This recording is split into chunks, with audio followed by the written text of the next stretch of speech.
Okay, I'm Henry. Hi, my name is Paige. I'm 16. I'm 16. My childhood was good. I had lots of fun, but it was quite rocky at times. Building up to when my mum was hospitalised, she became very erratic.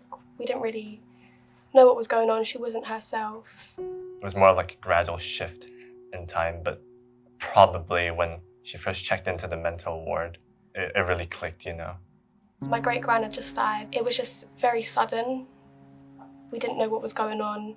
She was dealing with alcoholism at the time too, and everything just went downhill from there, and she got into the mental ward, and that's all I knew. It was like a blur to me. My impression of her was really wilted by this experience. I was inspired to start the self-esteem team having experienced my own troubles growing up and not having the right information that I could relate to. I don't think I could have done anything. I was pretty powerless, and I wanted to be numb to everything, basically. It was like a very Kafkaesque situation. I just wanted to avoid it. We don't just work with students, we work with parents and teachers as well for what we call a whole school approach. I spoke to my pastoral manager about it. I said that my mum's in hospital, and she said, okay, and it was never spoken about again. We felt quite alone.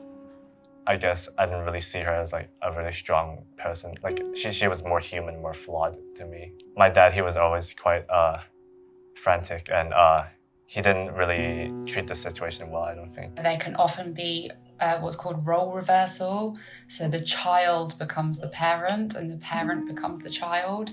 And this gives huge responsibility to the young person. So they essentially cut themselves off from friendship circles. Music helped me through it quite a lot, to be honest.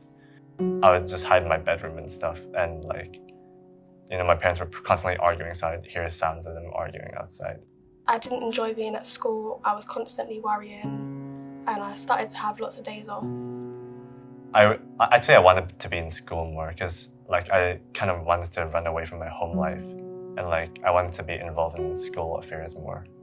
Like I just want life to go on as normal, but of course it didn't. It just went like topsy-turvy really quickly. I think it would have been helpful for me to speak to somebody at school, because it would have made me want to go into school more. They just need to pay a bit more attention to the students, because it's not always the students that are making a ruckus or being loud.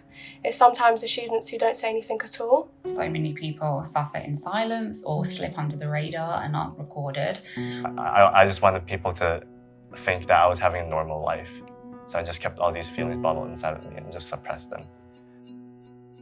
My mom has been home for like 2 years now, and she has been dealing with it pretty well, and she hasn't had any significant relapses or anything, so it's good.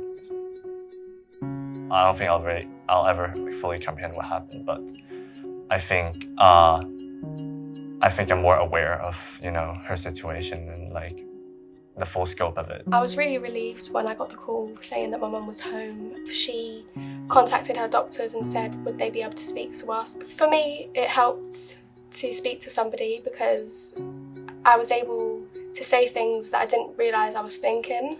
Mental health conditions are a lot more universal, and there will be someone out there who can understand, or someone out there who is going through a similar thing and has perhaps come out the other side or has good advice that might be able to help you.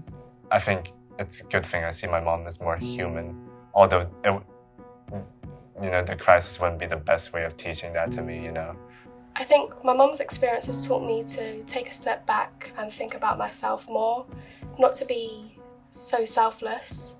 If I was giving someone advice who is going through this, I would say find someone you can really open up to, because I didn't at the time. Be patient and realise it's not your fault, it can't be helped. It's not always the first person that you reach out to that's necessarily the one you're going to connect to or knows how to help. I only really found out I needed to open up to someone like years later, because I have a friend like that now, and like it's been like a really good thing in my life. So keep going, keep trying. There's no one size that fits all. It will take time for things to get better. Even like the strongest people can like break down sometimes. And if it takes a few people, that's fine, that's normal. You're doing better than you think.